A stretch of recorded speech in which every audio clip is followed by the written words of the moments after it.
Hello and welcome to episode 12 of Turning the Goldfields Green. In today's episode, we talk with Peter Yates, who you might remember from episode 7 when we spoke to him and his son Rory about their documentary, When the River Runs Dry. It's a film about the 2019 mass fish kill event in the Darling River and all of the water management issues that lead to it. Today, we listen to an interview I did with Peter several months ago, back when the bushfires were the main topic and we'd never heard of the coronavirus. I had held on to this interview to use at a time when there was not other topics that needed to be aired immediately, which, living in this region with so many things happening around sustainability, has kept us busy all season until now.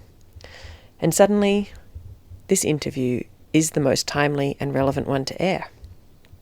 But before we get into it, I'd like to acknowledge that this episode was recorded, edited and produced on Jara country, home of the Dja Dja Wurrung people, whose elders I pay my respects to, be they past, present or emerging.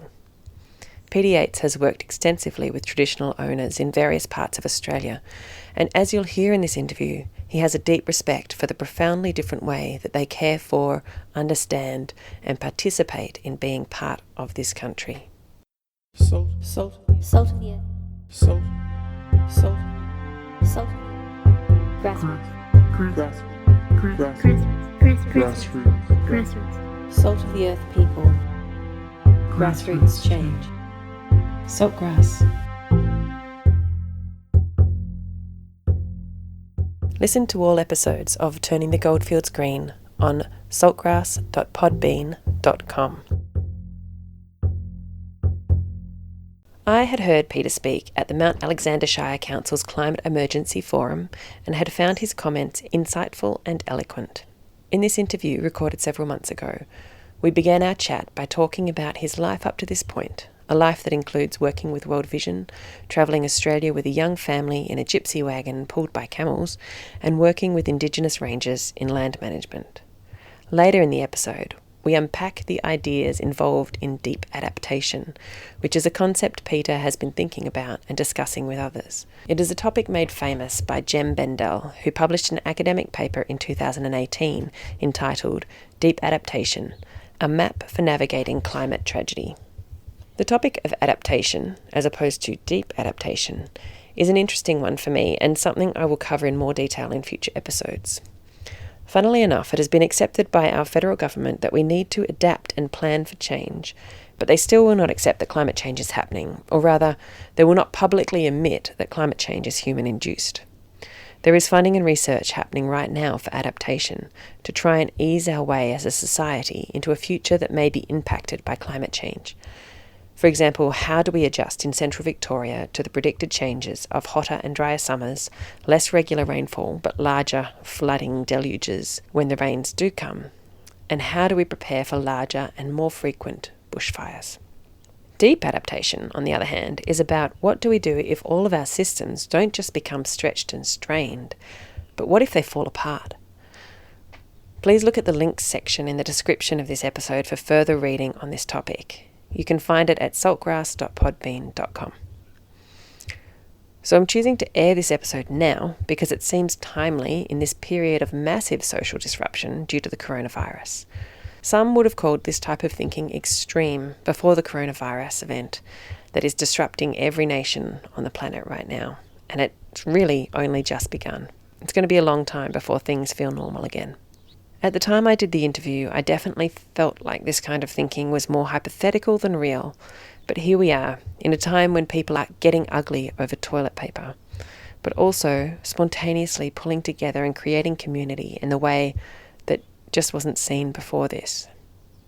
Suddenly the government is happy to support those out of works and banks are coming through with various packages for mortgage relief. People are reaching out to strangers and offering to do their shopping, making sure no one is left alone or forgotten in this time of so-called social isolation. Physical distancing seems a more apt term because it seems to me that there is more true, thoughtful and caring social connection than ever before. So as you listen to this episode, keep in mind that it was recorded just a couple of months ago when climate change and bushfires was at the front of our minds, and very few in Australia had yet heard about the coronavirus. Please also be aware that there is some language in this episode that people may consider offensive and may not be appropriate for children.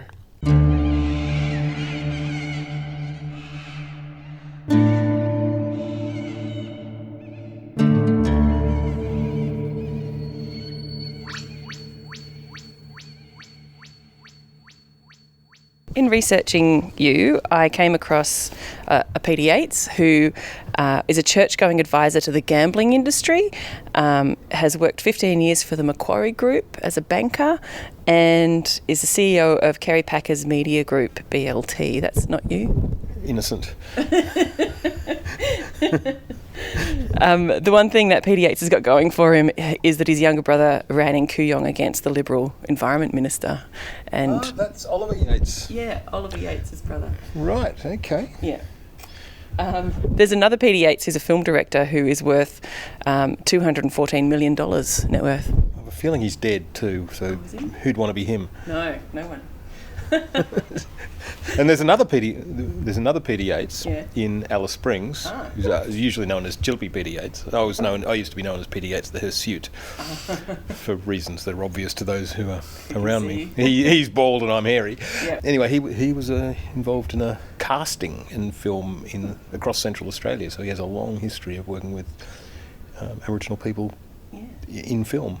So it was just funny. We lived, well, not quite the same street, but just around the corner, and we shared each other's reputations, which was mostly good, at least it was for me. That's good. We shared each other's mail. Yeah, right. It's very weird.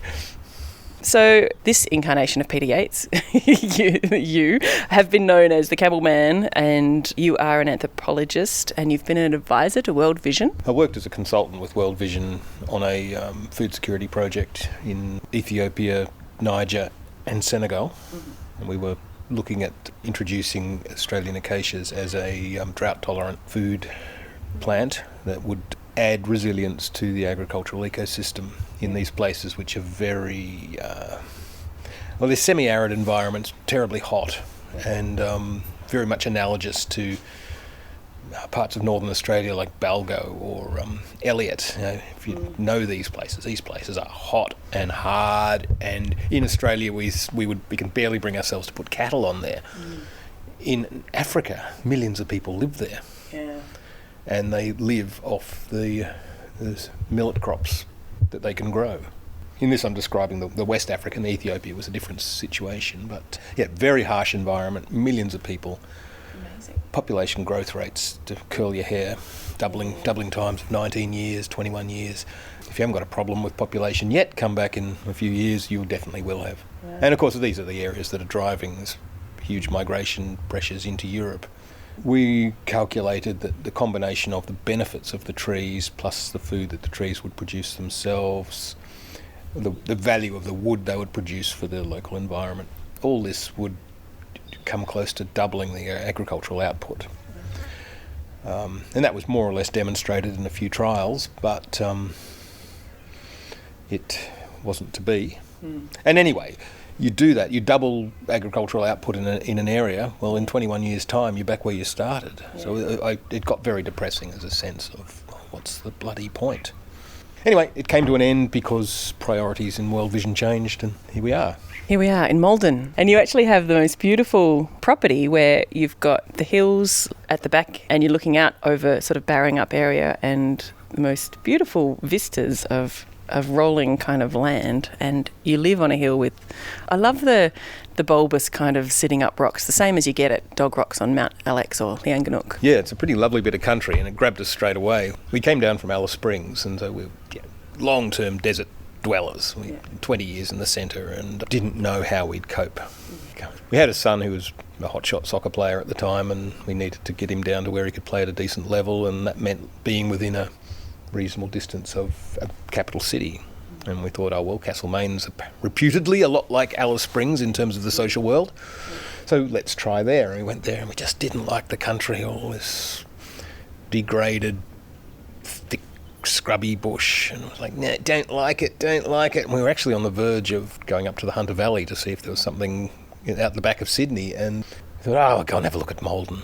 And we hadn't got halfway up the driveway and we'd bought the place. It was like, love the rocks, it's full of these strange introduced trees and all that. It's a weird block, but it's beautiful. As we sit here, we look out at the Rock of Ages on the right and the Bradford Hills a bit over to the left.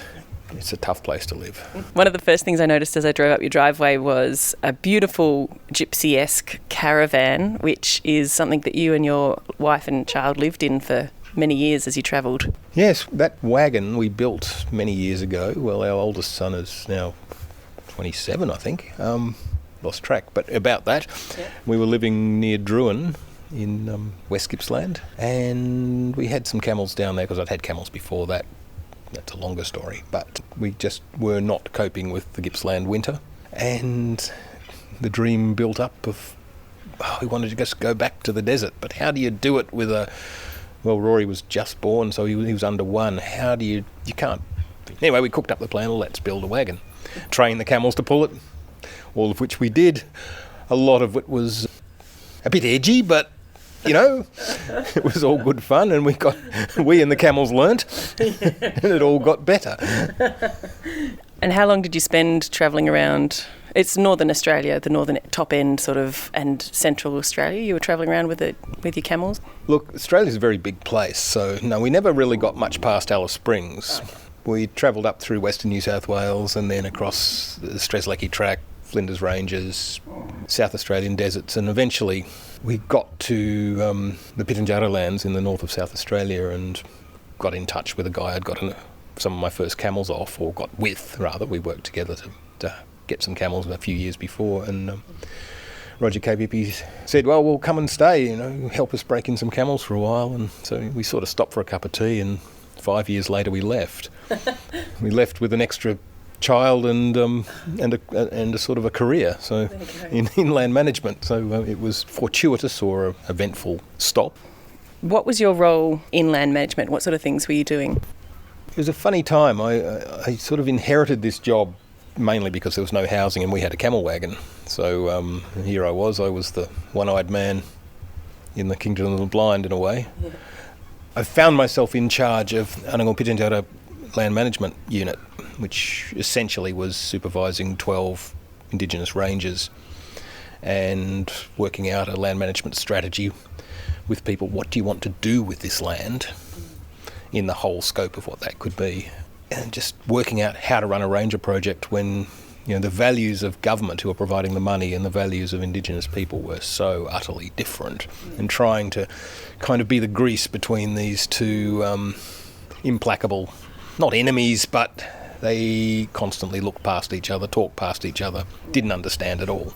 Yeah. And so there's me on the ground, actually studying anthropology at the time, and so I was in pretty rich territory, but didn't mean I had any answers. It was bumbling from day to day and trying to work it out. And it's still happening up there. But I've heard over the last few years increasing calls for indigenous ranges and, funding for that. Is that linked to the sort of projects you were doing? And what do you see as the value of having indigenous ranges? The work up there was really valuable in the sense that here are the people who are of that country. That's their land. They're not going anywhere. They want to be there. There's a bit of a fallacy out there that if it's bush, it's wilderness, and if it's wilderness, it looks after itself. And it's just not true. The Australian bush has been managed by somebody, albeit in a sort of a lifestyle embedded way, but it has been managed, and there have been human interventions for many, many thousands of years. What early whitefellas coming into this country would have seen was a highly managed environment, and everything in it was dependent on the maintenance of particularly the fire regimes. Then all that stopped and everything changed. Replace fire with cattle and sheep. To some degree there's an analogy there, but not really. But if you just take the people out, which is effectively what happened, move all the people onto missions and government stations and whatever, and say, don't light fires, then everything changes. And plus you add in cats and foxes and, shit really hits the fan. The land requires constant attention, and from an Aboriginal point of view, that's really important as well, because the land is not just a thing. It's not just a machine that sort of A follows B. It's actually full of spirits and the old people and people who've gone. The ancestors are all watching over, and you need to go there and you need to make yourself known and you need to attend to the things that they think you should be doing. And if you don't, then you're failing as a person. So more broadly, the Aboriginal Ranger movement, if I can call it that, it's patchy. There's some that are better than others. There's no doubt that there's some brilliant work and there's some that are a bit iffy, but that goes for absolutely any industry. It's really, how are you going to manage this country? This vast area of land we call Australia. How are you going to manage that? And remember that something in excess of, I think it's 51% of the Northern Territory is now indigenous controlled. How are you going to manage that if you don't have people doing stuff on there? And so, it's essential. And there's your workforce. They want to be there. It's their job. It's actually their vocation. It's not just, oh yeah, I'll give you money, you go and do that work. No, it's their vocation. They need to do it. It's one of the best things that's happened in land management. Yes, it could be better, but, we're on the right track. And, the first thing I would do if you gave me the magic wand is, triple it. And in the light of the fires this year, there's a consistent message of, the land hasn't been managed well. It seems very apparent that we do need to manage our natural... books like The Dark Emu, even Bruce Pascoe is giving lots of evidence that the land has been highly managed by the indigenous people for millennia. And it is what it is because of that. And us just, as you said, leaving it to be wild isn't actually a good solution for our particular environment. Yeah. Look, the recent bushfires, there's just so many factors feeding into those, and I'm not sure that... I think we're so far from the original indigenous managed landscapes that I'm not sure that if we tried to reinstate any of that, it would make a vast difference. It's a bloody mess now, and there's so many factors, including an extended, very deep drought. But add to that issues like logging and the fact that you just can't get the fuel reduction burns, which Aboriginal land management in those forested areas would have involved probably autumn burns. Well, nowadays you just don't have the time to do the work you would need to do. And the other thing is, in some of those fires, particularly around Glen Innes, the fuel reduction burns had been done, and it was already burnt forest that burnt. So, sorry, there's something else going on here. Yeah. It's the extremes. It's the run of days above 40 degrees. It's an exceptionally windy season. This is just all adding up, and then you add to that the reduction in firefighting resources and utter refusal to acknowledge that there might actually be a problem with climate change. Let's say it will change. It has to change, and it'll change suddenly when it does. But I think it's there's a rising anxiety, but also a rising anger out there in the community. That will force change. Well, we've seen that recently here in the Mount Alexander Shire, where the local council has been put under a substantial amount of pressure to declare a climate emergency, and there's been a process over the last few months around that. And recently they had a forum where they invited the community to have a say about what they think about climate change, and there was an overwhelming response of concern and a desire and need that the council lead the way and declare a climate emergency, which they have since done, which is really good first step. It's a symbolic step, but it is a first step, and it allows them then to take stronger action, I think. Hopefully we'll see that happen. So I heard you speak at that forum. You gave a 5-minute presentation to the councillors. You were talking about various things, including the state of the nation being in the first stage of grief, which is denial, and going on from there. Do you have anything to say about what you presented to council? I think sitting here in central Victoria, it's easy to say, climate change means higher fire risk and some hot weather, and that's the end of it. But it terrifies me, the equanimity with which Australians have accepted the loss of half of the Great Barrier Reef, and the other things they don't know about. The hundreds of kilometres of mangroves dead in the Gulf of Carpentaria. The sea level rise is washing out the graves of ancestors on islands in the Torres Strait. The same sea level rise is causing saltwater infiltration into the World Heritage listed Kakadu National Park wetlands. This drought is causing the bushfires, or is behind the bushfires, but is also a factor. It's not the only factor, but it's a major factor behind the Darling River fish kills. I absolutely do not diminish the impact of government mismanagement and over-extraction of water. That's in there too. Oh, and we had millions of short-tailed shearwaters failed to arrive from Alaska. So we expect millions and thousands come. There should be, I think there's estimates of around 6 million birds that nest over the summer near Port Fairy, Bass Strait Islands, parts of Tasmania, Phillip Island. Absolutely millions of these birds, they fill the skies. Well, they don't anymore because they didn't come. Why? Because the krill that they would normally feed on before they came didn't show up in the Alaskan waters, and we lose our birds. Now, we've got disasters of this magnitude unfolding around us, and people don't know. So the overwhelming thing at that presentation, I got the sense of I was telling people things they didn't know.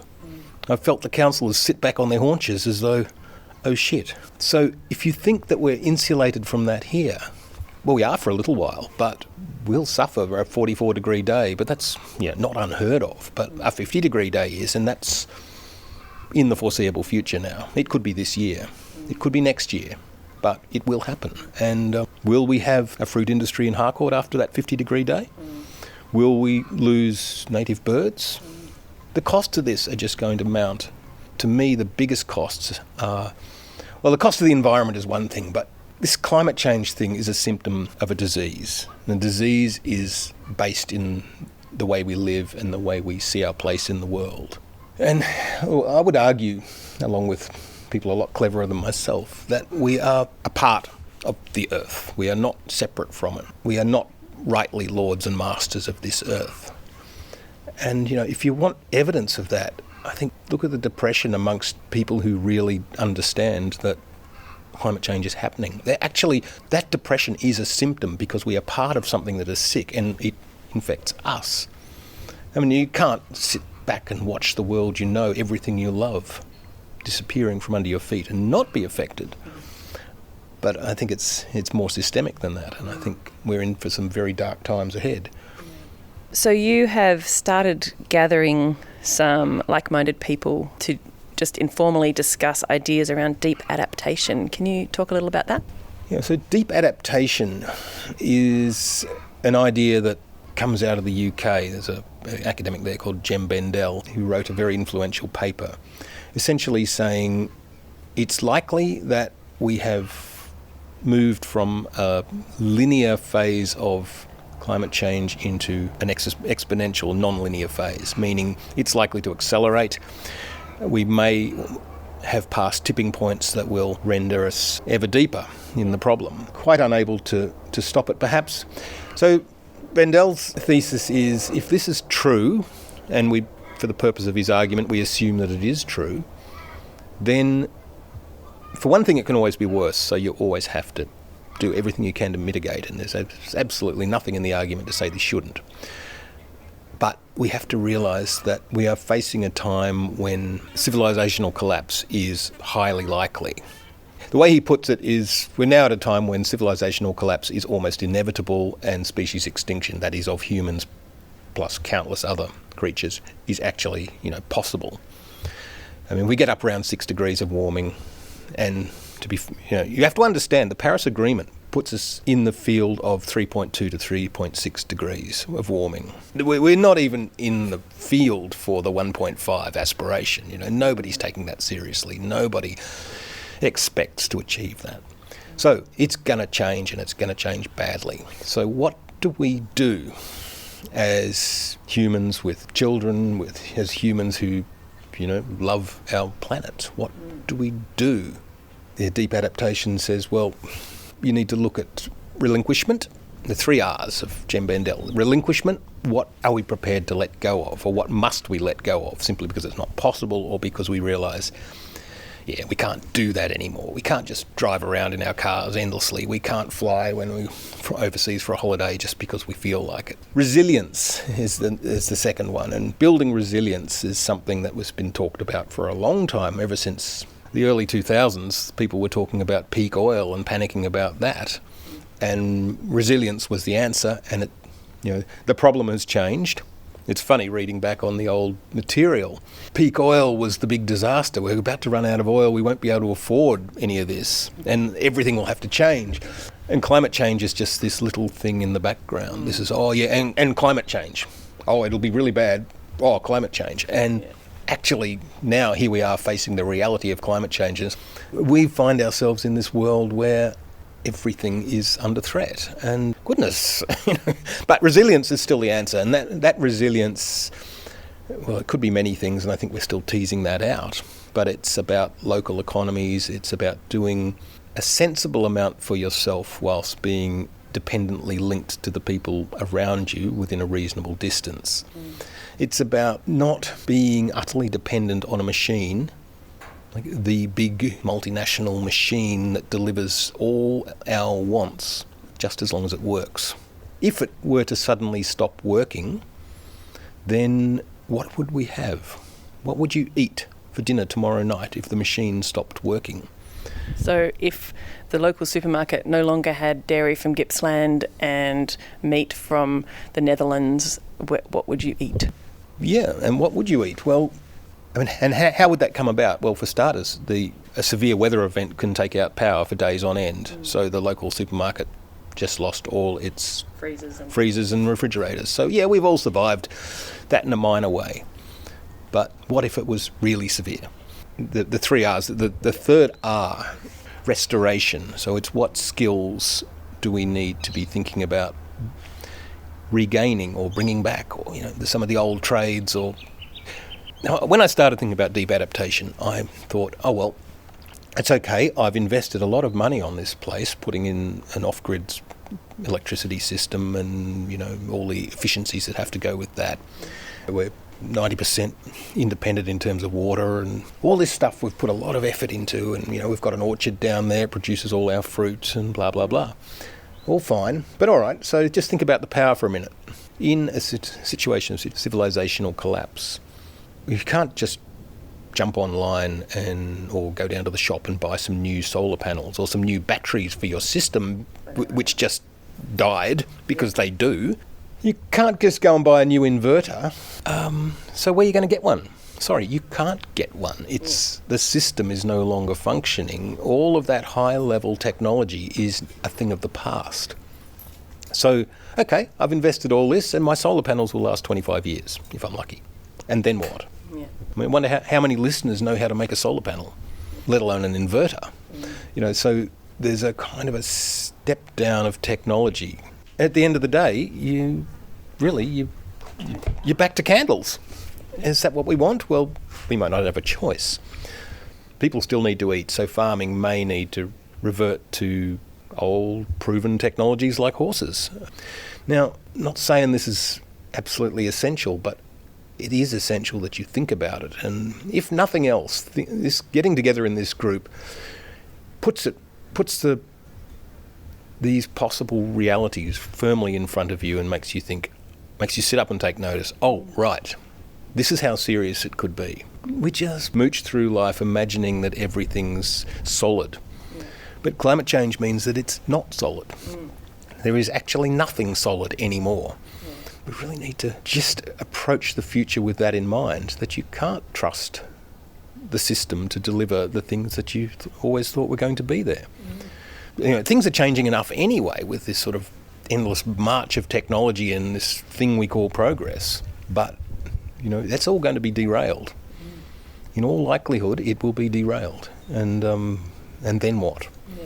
We either sort of leapfrog it all into some, techno-utopia, or more likely dystopia, or we drop back into another way of being in the world, which probably from where most listeners stand sounds like a terrible thing. Oh, we'd only have candles, and we'd have to work hard for our living, and we'd have to grow our own food and probably make our own clothes, or at least it'll be done by somebody local, and it's sort of like, it feels like a terrible regression. But it just might be that if we thought about it well, if we built that in the right ways, it might be that life would get better, that life would become rich and full of people, that we would be able to rebuild the good bits of the past without recreating the poverty and the insecurity. And this is I don't know whether I call it agrarian, but this is my kind of potential utopia. We can all look at a history book and see what the past was, and we know that it wasn't that great in many respects. But on the other hand, think of farming. In the old days, and we're not talking very old days. I remember reading a John Seymour, the guru of self-sufficiency, John Seymour book, and he described buying a farm in Wales, and he planted his crop and it grew, and sort of one day he was a bit surprised. He woke up and there was all these people milling around sort of waiting for him. Come on, it's time to harvest. And all the locals basically got together and helped each other with the wheat harvest. So they're there with this. I think might have been a tractor or I can't remember whether they were using scythes or what, but they basically all got together. They're out there working together, singing songs and doing this manual labour with a real sense of community. He thought he'd be out there doing it on his own. Well, look at farming in Australia now. It's rife with suicide as farmers do it all alone. They've got their machines, they're barely making a living, and they're just spending all this time alone and dealing with the blows alone. Virtually no farm exists without an off-farm income these days. So, has progress delivered us anything? Honestly? Yeah.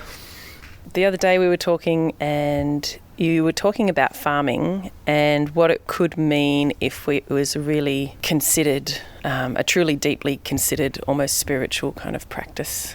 The type of change we as a species, and particularly Western culture and those who wish to emulate Western culture, need to make is to stop imagining ourselves lords and masters of all things and start seeing ourselves as a small integrated part of a great big network of dependencies.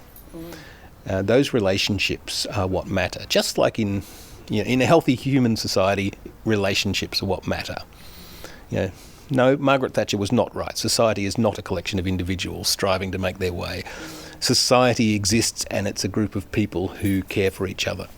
And we need to expand that concept we need to dethrone humanity from this, and, actually it's not humanity, we need to dethrone men from the top of the pyramid and make everybody equal. Everything, every living thing, and a fair few non-living things need to be respected. Rivers need to have rights. Yeah. Which is starting to happen. We're starting to see different nations in the world give things like rivers the same rights as a human, so that then people can sue on behalf of the river for damages and things like that. Yeah, we're certainly making steps in the right direction. That river is still not, let's say, it's in the realm of a legal fiction at the moment. It's not deeply felt, not sufficiently deeply felt, but we will get there, I think. And the work that climate change throws upon everyone alive today is to rebuild our society with that sense of our connectedness. And so from a farming point of view, a farmer needs to consider the vast array of life that's sitting under the soil that normally, that's dirt. No, that's not dirt. That is a great big living organism in itself. It's full of fungus and bacteria and goodness knows what. Honestly, 99.9% of it hasn't even been described. We do not know what is there. We barely understand how it works. And yet, what does farming do? The standard farmer these days farms out of a chemical drum, pours glyphosate on several times a season, which was going to interfere with all of those reactions and produce the desired product, but likely in a highly, let's say, a questionable form. And it's, can you farm and in a way that looks after the birds? Can you farm in a way that looks after the lizards?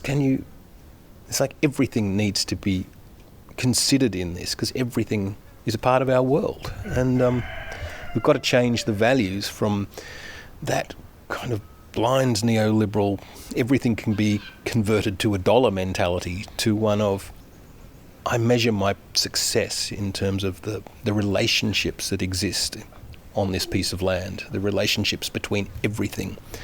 If we expand that to the older Aboriginal view of things, it brings in what Aboriginal people call the old people, the ancestors, and it blends in the deep past into dreaming and creation beings themselves. So you have distant ancestors, and you can't tell the difference between them and the dreaming.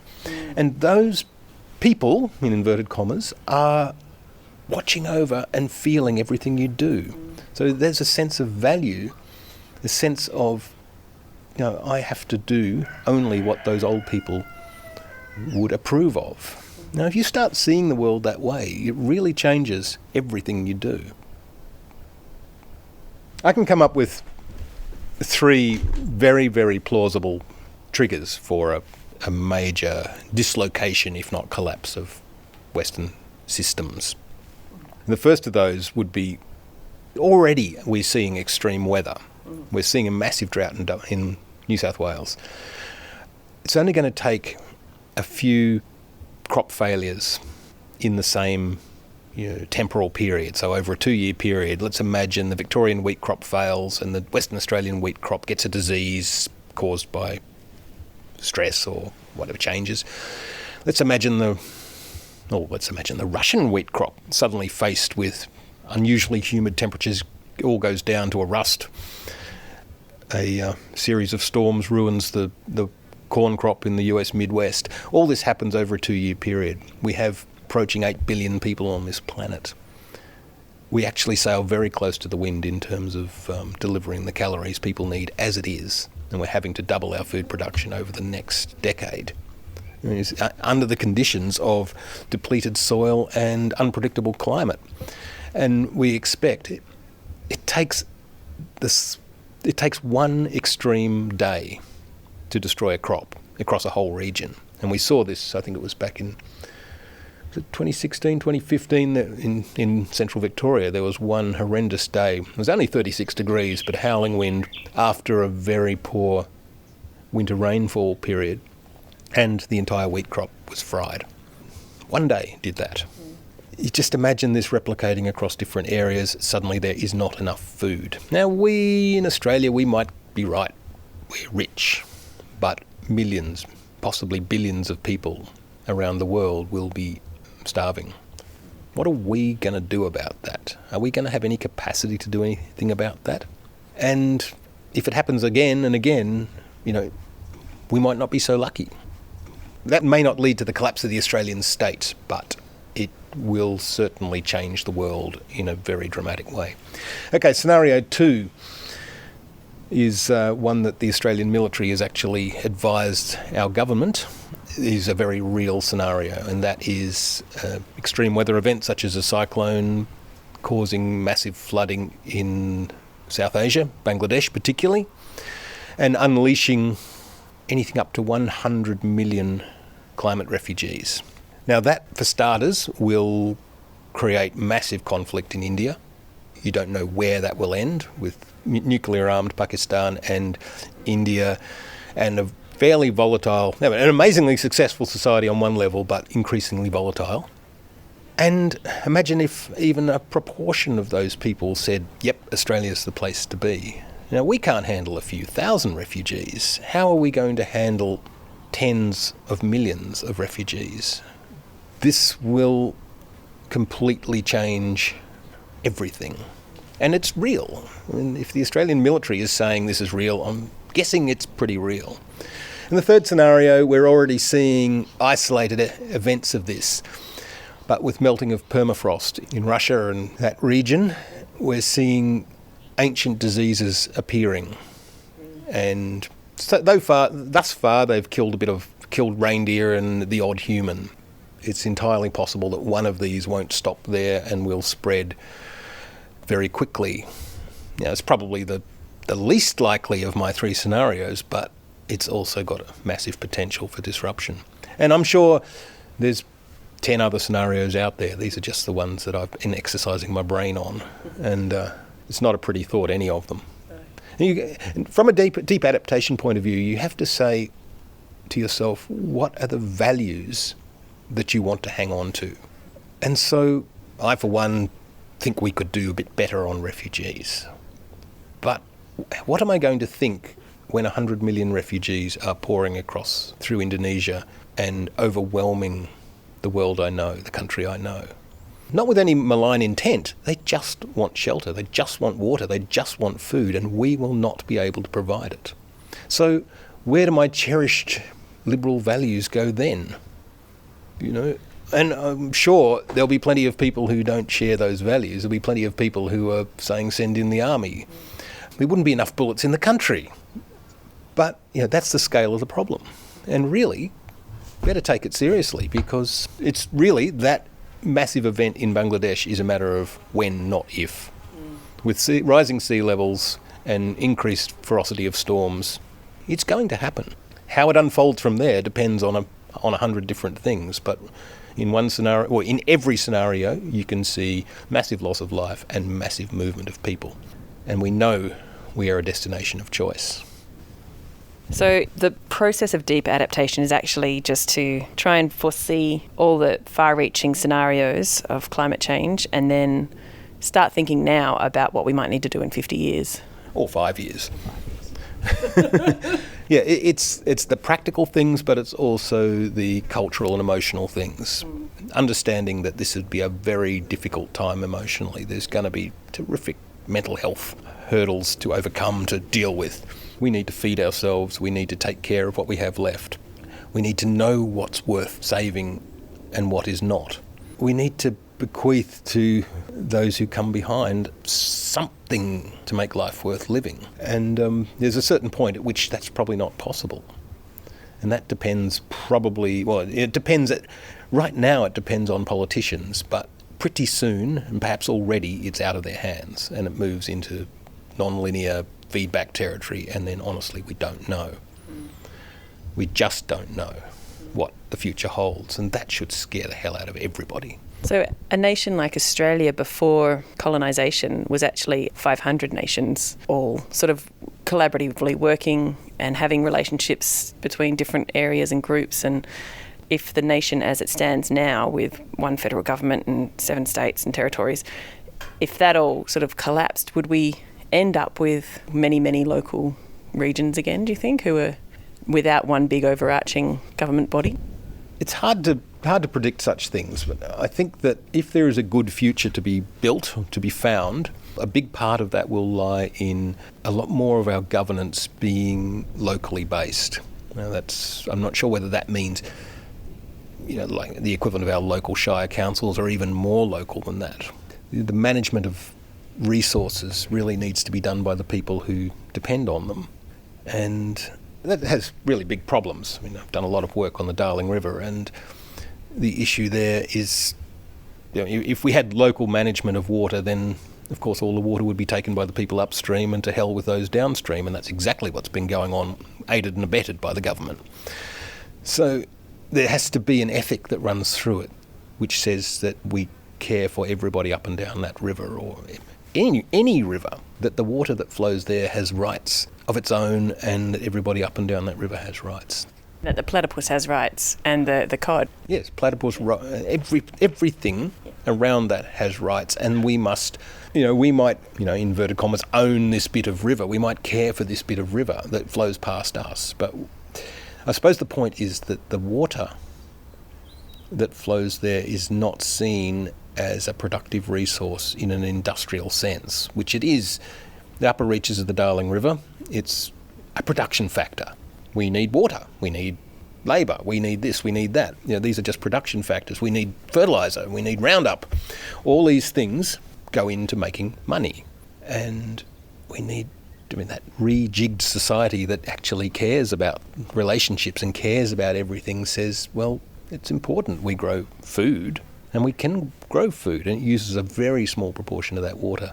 But to become wealthy off that water, that's a different story. And the irony of all this is some really decent people are behind it all. One of the biggest investors in Australian water is American superannuation funds. So it's nice Democrat voting teachers with paying their superannuation each month, and they say, well, where's a good investment? Oh, low sovereign risk in Australia, let's buy water. And they're buying a commodity. They're not understanding that by turning it into a commodity, you are annulling all other relationships. And they are beyond count. Even on a species basis, it's beyond count. But take it down to individuals. It's just unbelievable what we destroy by saying, that's for growing cotton.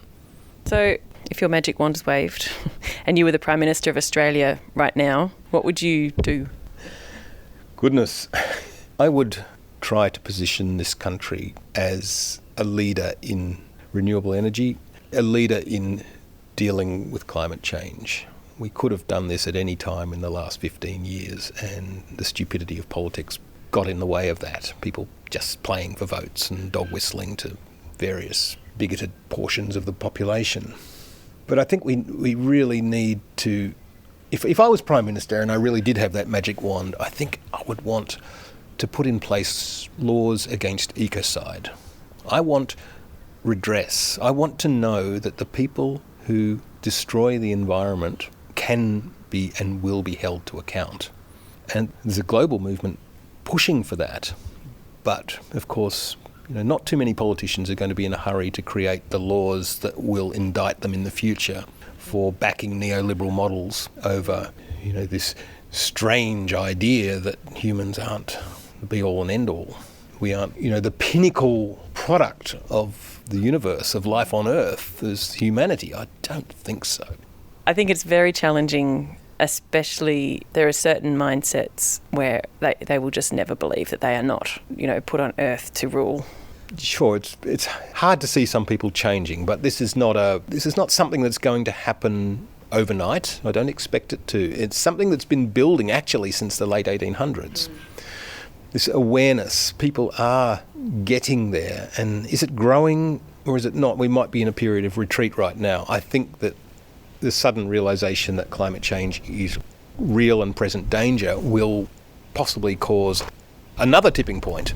At which humanity will say, we have got to live a different way, we've got to be a different way. I feel like we are seeing that, and especially in our region. I don't know what's happening beyond our region necessarily, but there are a lot of people focusing on buying local food, supporting local farmers, producing your own things, recycling, not buying new if you can buy secondhand, supporting all these different alternatives to the buy it and throw it away if it breaks kind of mentality, which has been with us probably since the 50s at the very least.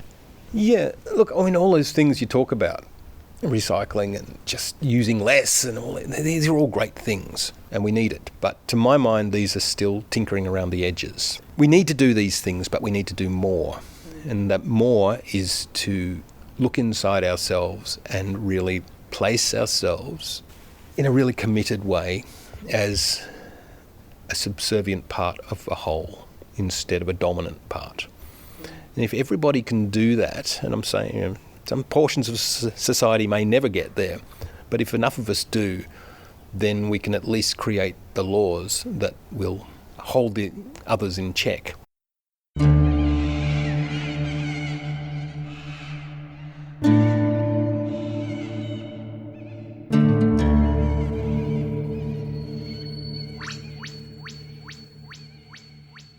That was Peter Yates and I talking from his home just outside of Malden several months ago, before the coronavirus had grabbed the world's attention and made the topic of deep adaptation so very pertinent.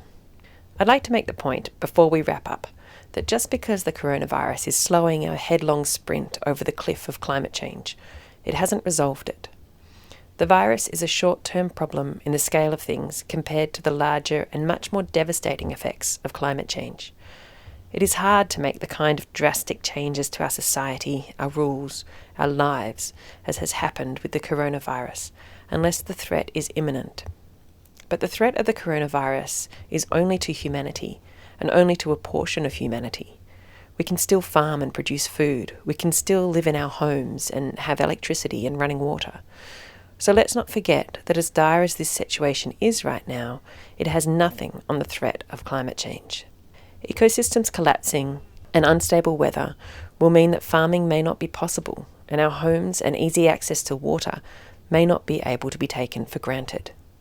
Carbon emissions are slowing down right now as the world locks down and tries to manage this disease. But once we have a vaccine and people are able to go about their lives again, they will probably go back to what they were, or potentially even greater as people try to catch up with time lost. Carbon stays in our atmosphere for decades, so make no mistake, climate change will still be there as a problem on the other side of coronavirus. I have linked to some more articles about the relationship between coronavirus and the climate emergency in the episode description on saltgrass.podbean.com. If you want to hear more from Peter, listen to episode 7 of this series at saltgrass.podbean.com, where we discuss the documentary film he made with his son, Rory McLeod. Thanks for listening, and if you're enjoying this series, please share it and tell your friends. A lot of people have a lot more time on their hands right now, so it's the perfect time to be sharing good podcasts. Salt of the earth. Salt of the earth. Salt of the earth. Grassroots. Salt of the earth people. Grassroots change. Saltgrass. Listen to all episodes of Turning the Goldfields Green on saltgrass.podbean.com. My name is Alison Hanley and I have been your host today. I hope you've enjoyed the episode. If you're interested in any of the books, articles or websites mentioned in the show, you can find links to them in the episode description at saltgrass.podbean.com. You can follow us on Facebook or subscribe to our emailing list to get reminders and updates about the show. Email us at saltgrasspodcast@gmail.com. We'd love to hear from you if you have ideas for topics, know someone amazing we should talk to, have a recycling tip, a green product review, or have a song recommendation. Again, email us at saltgrasspodcast@gmail.com. This program was made possible with support from the Community Broadcasting Foundation. Find out more at cbf.org.au. This program was produced in partnership with the Mount Alexander Sustainability Group, MASG, and Main FM. It should be noted that the statements and opinions of myself and the people I interview are not the official positions held by either Main FM or MASG. We welcome feedback and responses to the ideas expressed on the show. If you would like to respond to something discussed on the program, we'd love to hear from you. Email us at saltgrasspodcast@gmail.com.